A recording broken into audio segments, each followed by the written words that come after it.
നമ്മൾ പയറും മത്തങ്ങയും കായും ചേർത്തിട്ട് എരിശ്ശേരി ഉണ്ടാക്കാൻ പോവാണ്. അപ്പോൾ പയർ കുറച്ച് വെള്ളത്തിലിട്ട് വെച്ചിട്ടുണ്ട്. ഞാൻ പയറിനൊന്ന് ആദ്യം വേവിച്ചെടുക്കട്ടെ. അതിന് ശേഷം നമുക്ക് കഷ്ണങ്ങളൊക്കെ ചേർത്ത് എരിശ്ശേരി പാകാക്കി എടുക്കാം.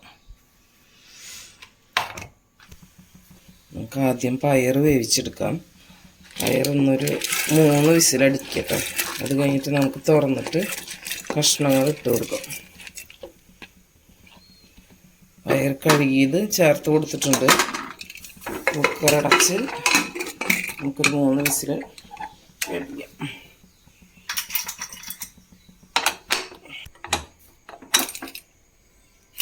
നമ്മുടെ കുക്കർ 3 വിസിലൊക്കെ അടിച്ച് എയറൊക്കെ കംപ്ലീറ്റ് പോയി കഴിഞ്ഞതിന് ശേഷം നമുക്ക് നോക്കാം. പയർ വെന്തിട്ടുണ്ട്. ഇനി നമുക്ക് കഷ്ണങ്ങൾ ഇട്ട് കൊടുക്കാം.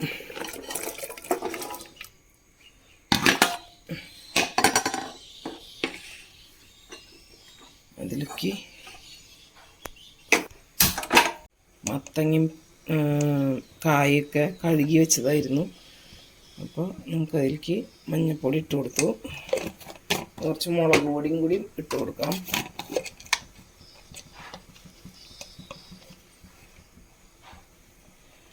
ഒരു 3/4 സ്പൂൺ മുളക് പൊടി ഇട്ട് കൊടുത്തു. ഇനി ആവശ്യത്തിനുള്ള ഉപ്പും കൂടി ചേർത്ത് നമുക്ക് കഷ്ണങ്ങളൊന്ന് വേവിച്ചെടുക്കാം. കല്ലുപ്പ് ഇട്ട് കൊടുത്തു.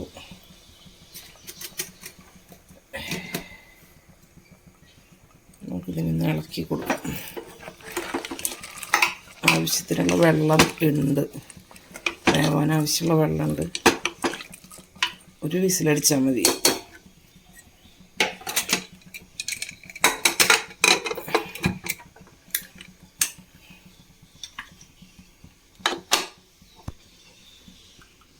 അരപ്പ് റെഡിയാക്കാൻ വേണ്ടിയിട്ട് നമുക്ക് കുറച്ച് തേങ്ങ ഇട്ട് കൊടുക്കാം.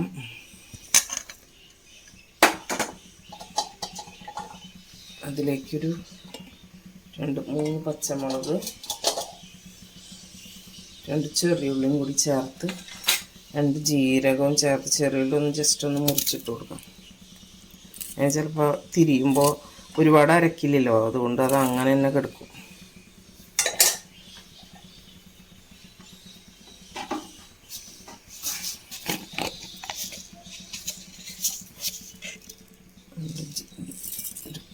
ശകലം ജീരകം കൂടി ചേർത്തിട്ടൊന്ന് ചതച്ചെടുക്കും.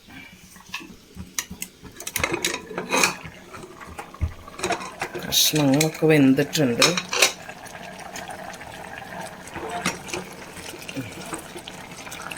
നമുക്ക് അരപ്പ് ചേർക്കാം. അരപ്പ് നമ്മളിവിടെ റെഡിയാക്കി വെച്ചിട്ടുണ്ട്. ഈ പരുവത്തിലാണ് അരച്ചെടുത്തിട്ടുള്ളത്.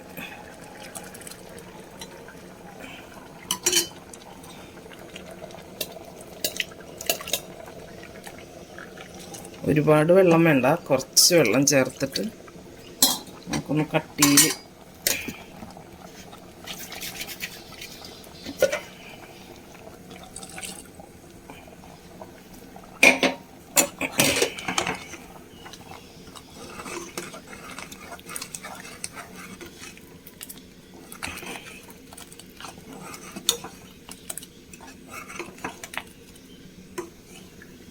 ഇത്ര വെള്ളം മതി.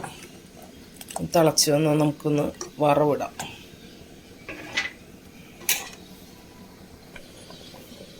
നമ്മൾ ഇപ്പുറത്തെ അടുപ്പത്ത് ഒരു പപ്പായ നുറുക്കി വെച്ചിട്ടുണ്ട്. അത് നമ്മുടെ ഉച്ചക്കലേക്കുള്ള ഉപ്പേരിക്കുള്ളതാണ്. പപ്പായ ഉപ്പേരിയുണ്ട്. അപ്പോൾ അതൊന്ന് വേവിക്കാൻ വെച്ചിട്ടുണ്ട്. വെറുതെ ഉപ്പിട്ടിട്ട് വേവിക്കാൻ വെച്ചിരിക്കുകയാണ്. അതിന് ഉള്ളിയും മുളകും മൂപ്പിക്കണം. നമുക്ക് കാണാം. നമ്മുടെ എലിശ്ശേരിയൊക്കെ തിളച്ച് റെഡിയായി വന്നിട്ടുണ്ട്. നമുക്കിതിന് ഇറക്കി വയ്ക്കാം, വറവിടാം.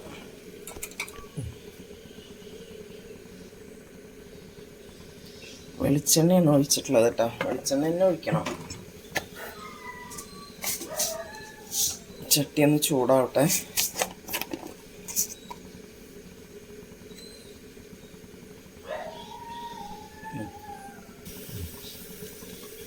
കടുക് ഇട്ട് കൊടുക്കാം.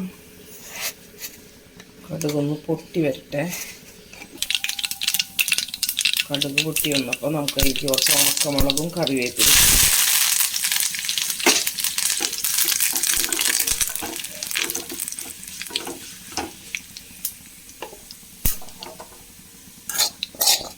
നമുക്കൊരു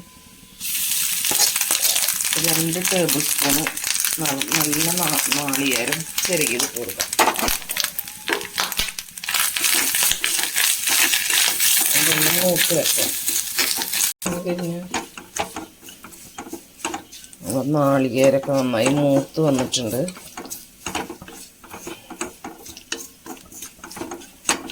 നമുക്കിനി ഇത് കറി നല്ല പുളിയുറുമ്പിൻ്റെ കളറാവുമെന്ന് പറയാം. അതൊന്നും കൂടി ജസ്റ്റ് ഒന്ന് ആയി കഴിഞ്ഞാൽ നമുക്ക് കറിയിലേക്ക് ചേർത്ത് കൊടുക്കാം.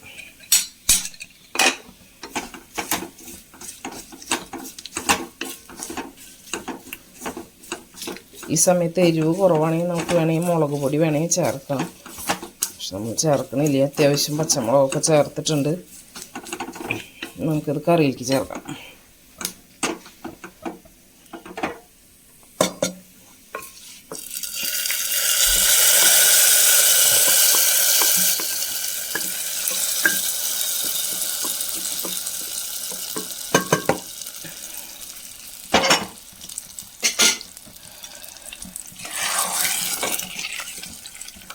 അങ്ങനെ നമ്മുടെ പയർ മത്തങ്ങ കായ എരിശ്ശേരി റെഡി ആയിട്ടുണ്ട്. ഇതാണ് എരിശ്ശേരിയുടെ നല്ല ടേസ്റ്റി ആയിട്ടുള്ളൊരു കറിയാണ്.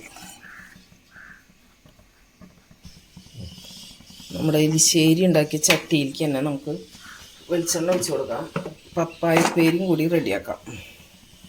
അപ്പോൾ നമ്മുടെ ഉച്ചയ്ക്കിലേക്കുള്ള ഉപ്പേരി കറിയായി കഴിഞ്ഞു.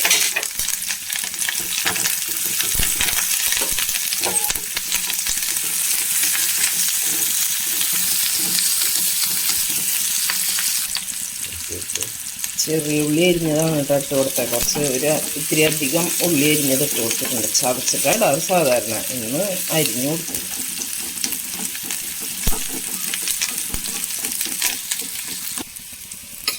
പപ്പായക്ക് നന്നായി വെന്ത് വന്നിട്ടുണ്ട്.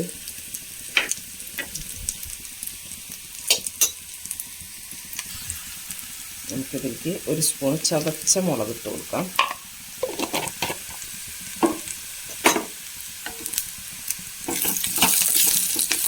നന്നായി ഇളക്കി മൂപ്പിച്ചെടുക്കാം.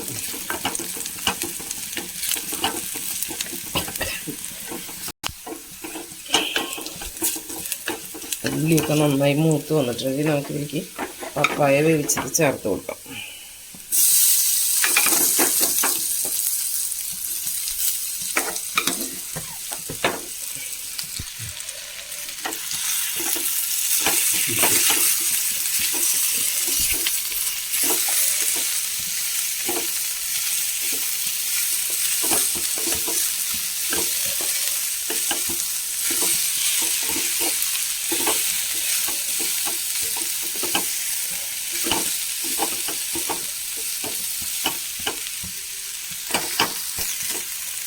അങ്ങനെ നമ്മുടെ പപ്പായ ഉപ്പേരിയും റെഡി ആയിട്ടുണ്ട്.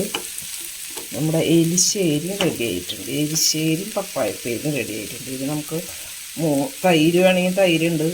അല്ലെങ്കിൽ ഞങ്ങളിപ്പോൾ എന്താ ചെയ്യാന്ന് വെച്ചാൽ 2 ഉണക്കമാന്തൽ വറക്കും. അതാണ് ഇതിലേക്ക് ഏറ്റവും നല്ല കോമ്പിനേഷൻ, നമുക്കിഷ്ടമുള്ള കോമ്പിനേഷൻ. പിന്നെ അച്ചാറുണ്ട്, മാങ്ങ അച്ചാറുണ്ട്. അപ്പോൾ നല്ല സുഖമായിട്ട് ഊണിക്കാം.